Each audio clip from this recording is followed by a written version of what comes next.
하나님 말씀 보겠습니다. 느헤미야 8장 1절부터 18절까지 말씀 보겠습니다. 이스라엘 자손이 자기들의 성읍에 거주하였더니 일곱째 달에 이르러 모든 백성이 일제히 수문합 광장에 모여 학사 에스라에게 여호와께서 이스라엘에게 명령하신 모세의 율법책을 가져오기를 청하매.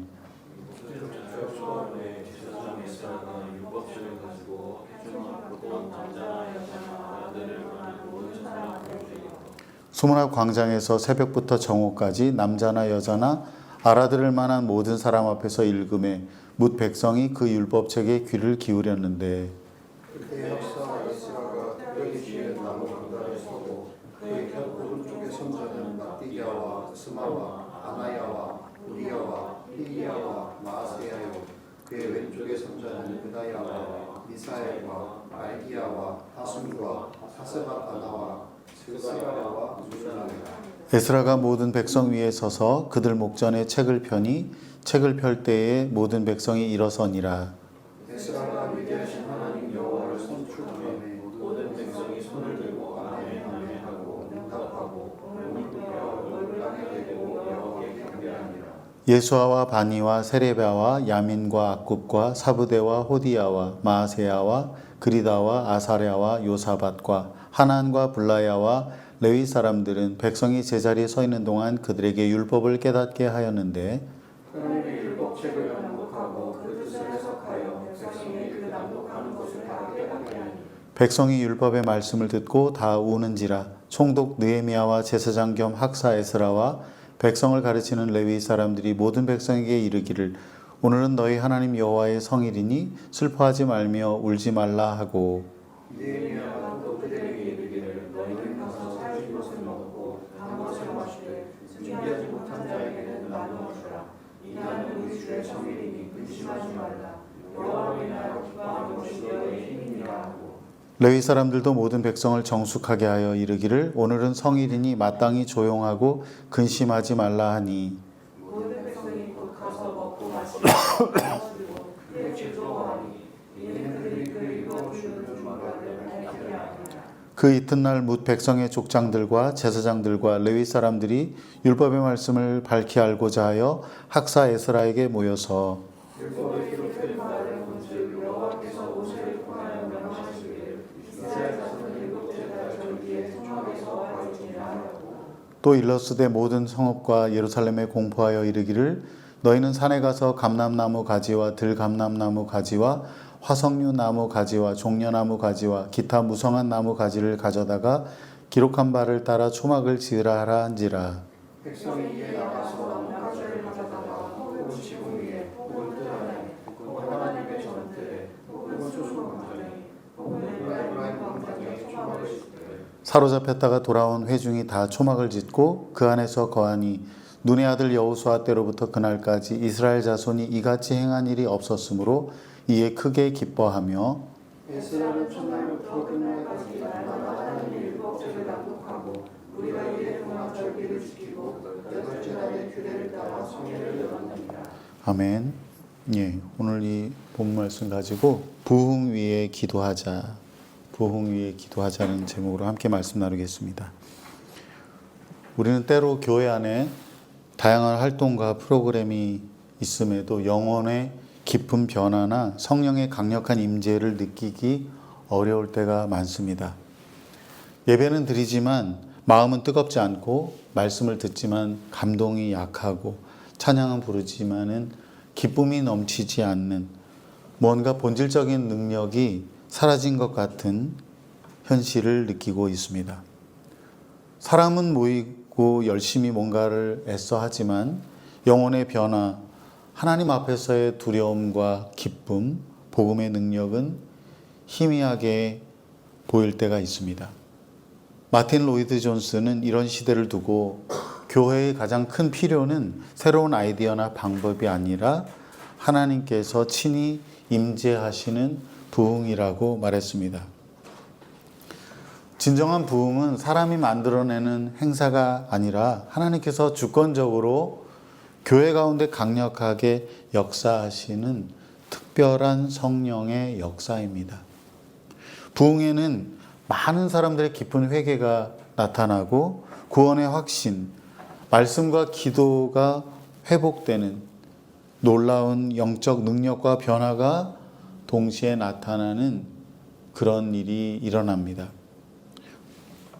부흥을 위한 조건이 있습니다. 그것은 인간의 수단이나 프로그램이 아니고 겸손한 기도와 말씀의 회복, 그리고 부흥을 간절히 바라는 영적 갈망이 있을 때 하나님께서 은혜로 부어주시는 것입니다.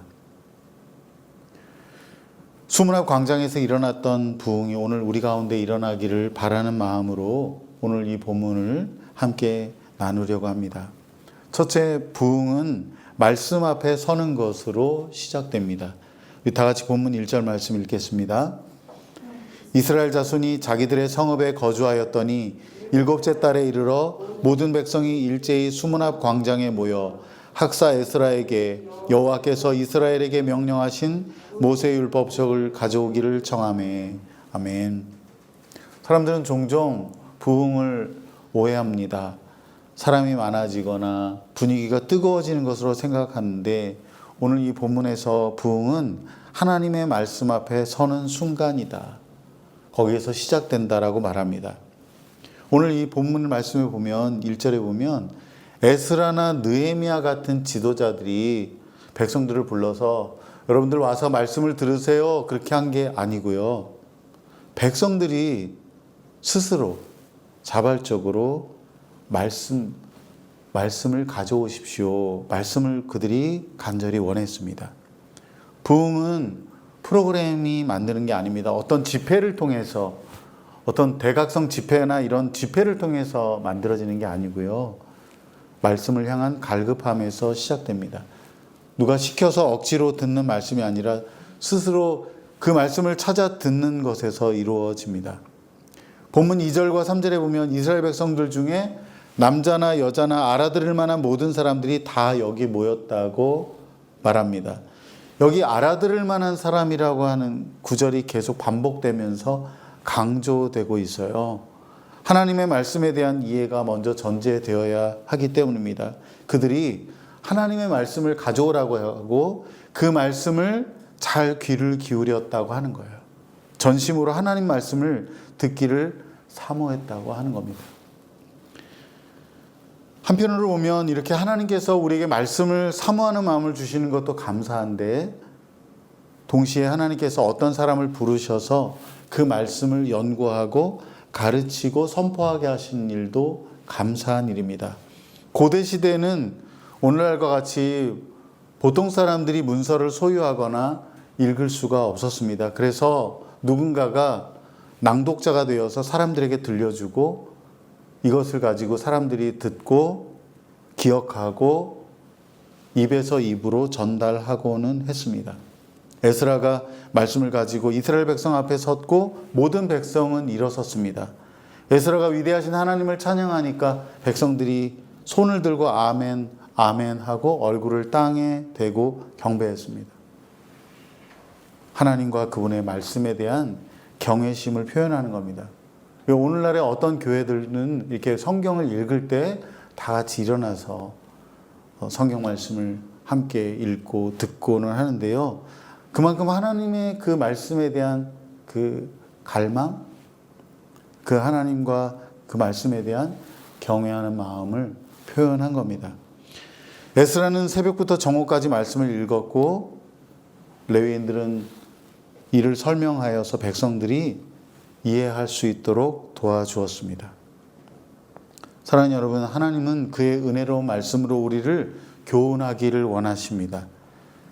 이를 위해서 먼저 하나님은 우리 안에서 성령으로 역사하셔서 이 세상에서는 별 볼 일 없는 것으로 취급되는 그 하나님의 말씀에 귀를 기울이게 하십니다. 말씀을 사모하는 마음을 주십니다. 이것이 부흥입니다. 오늘날 우리는 여러 가지 매체를 통해서 하나님 말씀을 들을 기회가 많이 있습니다. 유튜브에도 정말 유명한 설교자들, 많은 목사님들의 설교가 있어요. 말씀을 들을 기회가 없는 게 아닙니다. 하나님의 말씀을 듣기 위해서 귀를 기울이는 갈망이 없는 겁니다. 여러분은 말씀 앞에 어떻게 서 있습니까? 말씀을 들을 준비가 그 마음이 있습니까? 혹시 스마트폰 앞에서는 집중을 잘 하는데 말씀 앞에서는 산만하지 않습니까? 우리 가운데 부흥이 일어나면은 누가 뭐라고 할 필요가 없습니다. 저마다 다 하나님의 말씀을 간절히 사모하기 때문입니다. 목회자들이 말씀 묵상을 열심히 해라, 기도 생활 꾸준히 해라, 그런 말을 할 필요가 없어요. 자기 스스로 자원해서 하나님의 말씀 듣기를 간절히 사모하기 때문입니다. 하나님께서 우리에게 부흥을 허락하셔서 우리 스스로가 이 말씀을 사모하는 마음을 갖게 되기를 바랍니다. 우리 가운데 부흥이 일어나서 목마른 사슴이 시냇물을 찾듯이 이 하나님의 말씀을 사모하게 되기를 주의 이름으로 축복합니다. 둘째는 부흥은 말씀을 깨닫는 순간에 반응이 일어난다고 하는 겁니다. 다 같이 본문 8절과 9절 상반절을 읽겠습니다.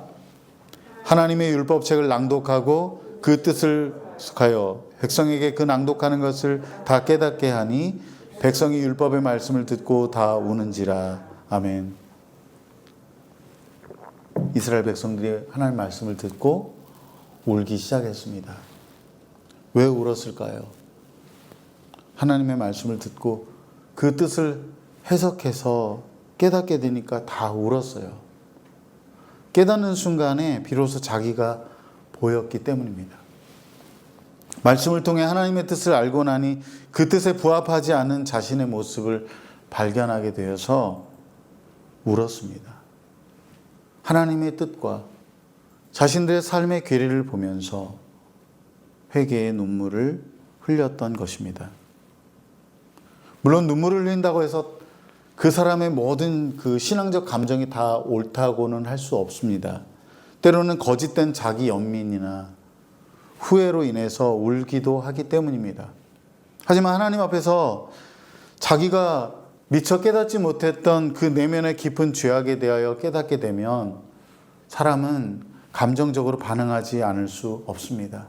하나님의 말씀이 이해가 되면 우리의 감정을 건드려서 하나님 앞에 부끄러운 마음, 송구한 마음, 나는 왜 이렇게밖에 되지 않을까 하는 그런 마음이 들어서 그렇게 감정적으로 반응할 수밖에 없습니다. 여러분은 최근에 말씀을 묵상하다가 혹은 말씀을 듣다가 울어본 적이 있습니까?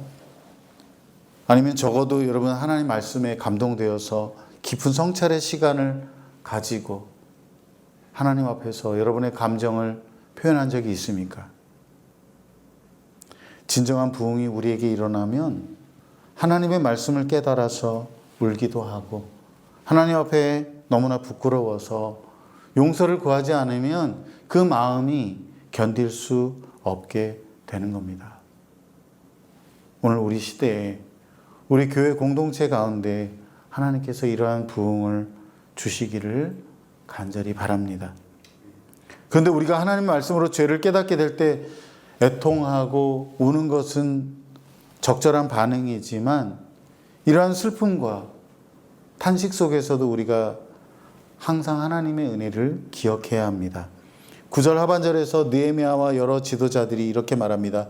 오늘은 너희 하나님 여호와의 성일이니 슬퍼하지 말며 울지 말라. 하나님 말씀이 우리의 어두움을 비추고 우리의 숨은 죄악을 드러낼 때 우리가 우리의 삶이 얼마나 하나님의 말씀과 괴리가 있는지를 보게 하실 때 깊이 슬퍼하고 회개의 눈물을 흘려야 합니다. 이것이 없이는 하나님께 나아갈 수가 없어요. 이것이 없이는 우리가 천국의 삶을 살아갈 수가 없습니다. 하지만 거기서 더 나아가서 우리가 하나님 앞에서 우리의 죄를 용서하시고 우리에게 새로운 은혜와 능력을 베푸시는 분이심을 기억하고 기뻐할 수 있어야 돼요. 참된 은혜라고 하는 것은 우리가 하나님 앞에서 울기도 하지만 또한 다시 하나님 앞에서 웃고 기뻐하는 겁니다. 참된 기쁨은 세상에서 오는 것이 아니라 말씀이 우리 안에 들어올 때 생기는 겁니다. 내가 하나님 앞에서 바로 살지 못했다는 것 때문에 너무 부끄럽고 하나님 앞에 눈물을 흘리지만 또 거기서 멈추는 것이 아니라 그 죄보다 더 크신 하나님, 우리를 여전히 은혜로 감싸주시고 다시 용기를 내어서 이 세상에서 믿음 가운데 맞서 싸우도록 다시 세우시는 그 하나님을 기대하면서 기뻐해야 하는 겁니다. 우리 그리스도인들이 매주 예배를 드릴 때 그렇게 해야 합니다. 우리가 성경의 가르침에 따라 모여 예배를 드리며 기뻐하는 겁니다. 비록 우리가 죄인이었지만 예수님의 피로 우리를 의롭게 하신 것, 우리를 하나님 앞에 당당히 세우신 것을 기억하며 하나님 앞에 예배해야 합니다. 여전히 우리가 우리 안에 남아있는 이 죄성으로 인해서 때로 하나님의 뜻을 저버렸지만 그럼에도 불구하고 여전히 우리를 사랑하시고 참아주시는 그 하나님의 은혜를 떠올리면서 기뻐해야 합니다. 말씀의 궁극적인 목적은 우리를 정죄하고 우리를 무너뜨리고 우리를 죽이는 것이 아니고요. 그럼에도 불구하고 우리의 연약함에도 불구하고 우리의 죄악에도 불구하고 여전히 우리를 사랑하시는 그 하나님의 은혜를, 그 기쁨을 향하여 나아가는 것입니다. 그래서 회개로 끝나지 않고 회개 이후에 오는 은혜와 기쁨이 진정한 말씀의 능력이라고 하는 겁니다. 느헤미야는 10절에서 아주 중요한 말씀을 합니다. 여호와로 인하여 기뻐하는 것이 너희의 힘이니라. 우리 자신을 보면 정말 형편없어요. 너무 부끄러워요. 위축되고요. 내가 하나님의 말씀대로 제대로 살지 못하는 것 때문에 부정적인 감정을 가지고 계속 살게 되기가 쉬워요. 예배를 드린 때에 우리의 무거운 짐을 다 내려놓고 그럼에도 불구하고 여전히 나를 사랑하시고 나를 기다려주시고 나의 삶 가운데 함께 하시는 그 하나님을 인하여서 기뻐하고 감사하는 것, 그것이 우리의 힘입니다. 우리가 사람들을 만나서 막 여러 가지 위로의 말을 들으면 힘이 날 것 같지요? 아니에요. 잠깐이에요. 우리가 여행을 다니고 즐거운 게임을 하고 그렇게 하면은 우리의 마음에 막 힘이 나고 격려가 될 것 같지만 그렇지 않아요. 하나님 앞에 나아갈 때 나의 부끄러운 모습이 불구하고 하나님 앞에 나아가고 하나님을 찬양하고 하나님 앞에 입술을 열어서 우리가 하나님 앞에 기도하고 아뢰일 때 여호와로 인하여 기뻐하는 것, 그것이 우리에게 힘이 되는 줄로 믿습니다. 이런 걸 다 내려놓고 하나님 앞에 살아야 돼요. 여러분, 예배를 드린 다음에 다시 무거운 짐 그대로 들고 집으로 돌아가지 말고 다 내려놓고, 하나님 잘 아시잖아요. 내가 숨길 수 없잖아요. 내가 어떤 존재인지 아시잖아요. 다 내려놓고 새롭게 하나님께서 주시는 그 은혜와 힘을 얻고 돌아가서 한 주를 또 살아내야 합니다. 우리가 하나님을 기뻐하고 찬양할 때 그것이 우리의 힘이 됩니다. 저와 여러분 모두가 하나님 앞에서 울기도 하고 웃기도 하는 그러한 부흥을 경험하며 살아가기를 주님의 이름으로 축복합니다. 마지막으로 세 번째 부흥은 말씀에 대한 순종으로 나아갑니다. 우리 다 같이 본문 18절 말씀 읽겠습니다. 에스라는 첫날부터 끝날까지 날마다 하나님의 율법책을 낭독하고 무리가 이레 동안 절기를 지키고 여덟째 날에 규례를 따라 성회를 열었느니라. 아멘. 7월 첫째 날이 나팔절입니다. 그리고 이제 그 다음 날부터 초막절인데요. 백성의 지도자들과 제사장과 레위인들이 다시 모여서 말씀을 연구했습니다. 왜냐하면 그동안 한 번도 초막절을 지켜본 적이 없어요. 하나님이 분명히 너희가 1년 3번을 하나님 앞에 나오라고 하셨는데 그것을 지키지 못했어요. 너희들 6월절을 지켜야 된다. 봄에 지키는 절기예요. 너희들 오순절을 지켜야 돼. 너희들 초막절을 지켜야 돼. 주님 말씀하셨는데 초막절을 지켜본 적이 없어요. 그래서 말씀으로 돌아가서 과연 하나님이 이 초막절을 어떻게 지키기를 원하시는가 살펴봤습니다. 그래서 그 말씀에 따라 각 사람들이 자기 집의 지붕과 자기 집의 뜰과 그것이 제대로 여의치 않은 사람들은 자기 그 성읍의 광장에 초막을 세우고 거기에서 일주일을 머물렀습니다. 초막절은 출애굽 사건과 광야 생활을 기억하는 절기였습니다. 하나님께서 이스라엘을 구원하셨고 그 광야 생활 모든 삶 가운데 은혜로 인도하셨다는 것을 기념하는 절기였습니다. 그래서 이스라엘 백성들이 이 절기의 규례를 따라 일주일간 초막에서 지내면서 하나님의 구원하신 은혜, 인도하신 은혜를 기념하고 일주일간 에스라는 하나님의 말씀을 낭독하고 그것을 백성들이 들었습니다. 그러면서 이스라엘 백성들 가운데 큰 기쁨이 충만했다고 말합니다. 부흥이란 예배에서 시작되지만 삶에서 완성됩니다. 하나님께서 원하시는 뜻이 무엇인지 바르게 이해한 후에는 그 말씀대로 살고자 힘쓰는 겁니다. 말씀으로 기쁨을 회복한 공동체가 순종으로 나아갔습니다. 우리의 신앙도 말씀을 듣는 자리에서 멈추지 말고 순종으로 나아가야 합니다. 여러분의 삶 가운데 하나님이 원하시지 않는 것이 있다면 단호하게 끊어내기를 바랍니다. 분명히 성령 하나님께서 여러분의 양심을 통해서 또 말씀을 통해서 또 주변에 여러분을 사랑하는 사람들을 통해서 말씀하실 거예요. 단호하게 그 죄의 고리를 끊어내기를 바랍니다. 또 여러분의 마음속에 하나님이 원하시는 뜻이 있다는 것을 분명히 안다면 그것을 즉시 순종하기를 바랍니다.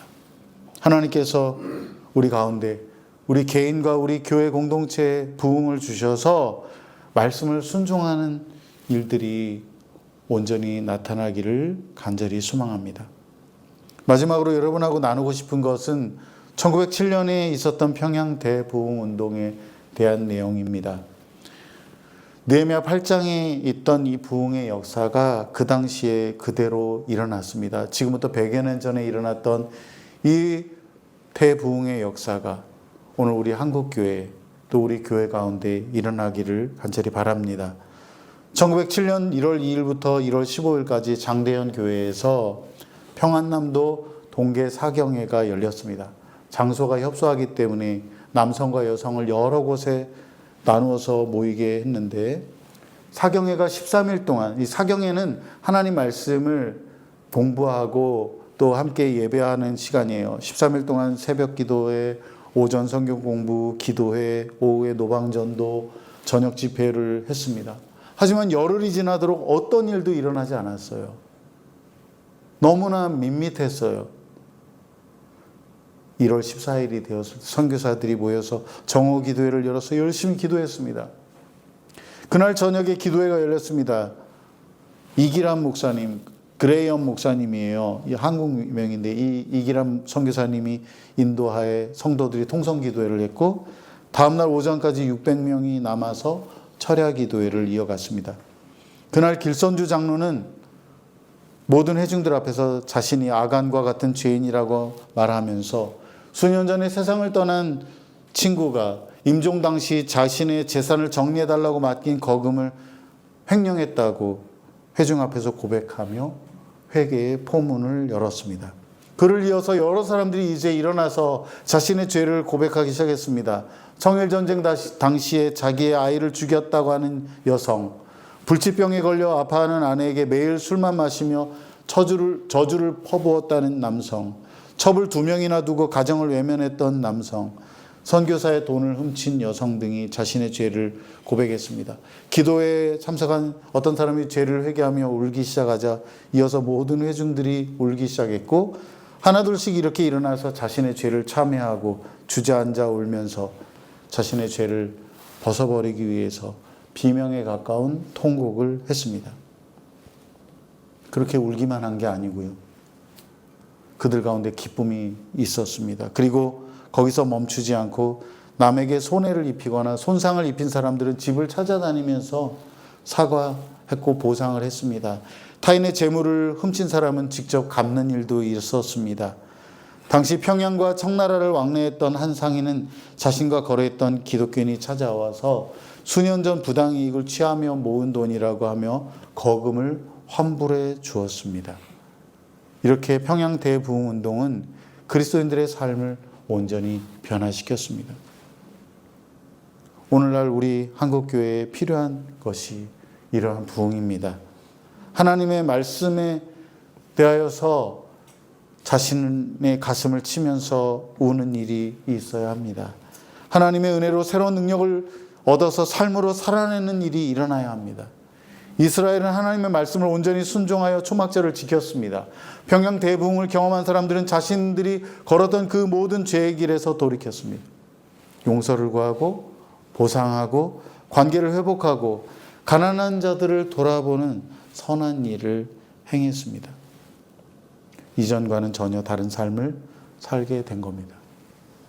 오늘날 많은 사람들이 교회를 다니며 종교활동을 하고는 있지만 이게 맞나 싶은 생각이 듭니다. 뭔가 본질적인 능력이 사라진 것 같은 현실을 느낍니다. 사람이 모이고 프로그램은 많지만 영혼의 변화와 깊은 회개가 있는지는 알 수 없습니다. 적지 않은 그리스도인들이 하나님 앞에서 두려운 마음으로 산다는 게 뭔지, 하나님을 경외한다는 게 뭔지, 기쁨으로 하나님을 예배한다는 게 뭔지 잘 모르고 있는 것 같습니다. 그냥 교회를 다니는 게 일종의 문화활동이나 친교 모임을 하는 것이 되어버렸습니다. 여러분, 신앙생활이 어떻습니까? 하나님의 말씀에 대한 갈급함과 영혼 깊은 곳에서 솟아나는 기쁨, 하나님의 말씀대로 살고자 하는 그런 마음이 여러분 안에 있습니까? 저는 하나님께서 주권적으로 강력하게 역사하시는 이러한 부흥을 오늘 우리 한국교회 가운데 허락하시기를 간절히 바랍니다. 평양 대부흥운동이나 웨일스에 있었던 부흥운동이나 18세기에 일어났던 미국의 대각성운동에서 많은 사람들이 그렇게 기도한 것이 아니고요. 적은 소수의 무리들이 모여서 부흥을 위해서 간절히 기도했습니다. 우리 모두가 하나님께서 오늘 우리 시대에 우리 교회 가운데 부흥을 주시기를 함께 기도했으면 좋겠습니다. 말씀을 맺습니다. 진정한 부흥은 사람이 만들어내는 행사가 아닙니다. 왁자지껄하는 어떤 이벤트가 아니고요. 하나님께서 주권적으로 교회 가운데 강력하게 역사하시는 특별한 성령의 역사입니다. 하나님께서 우리 가운데 부흥을 주셔서 우리 모두가 정말 그 말씀을 간절히 사모하게 되기를 바랍니다. 말씀을 듣고 자신의 죄를 깨달아 울기도 하고 하나님의 은혜를 기억하면서 웃게도 해주시기를 바랍니다. 말씀을 따라서 기꺼이 순종하면서 그렇게 기쁨으로 우리가 믿음의 신앙생활을 할 수 있길 바랍니다. 하나님 우리의 기도를 응답해 주셔서 우리 모두가 이러한 부흥을 경험하게 되기를 주님의 이름으로 축복합니다. 기도하겠습니다.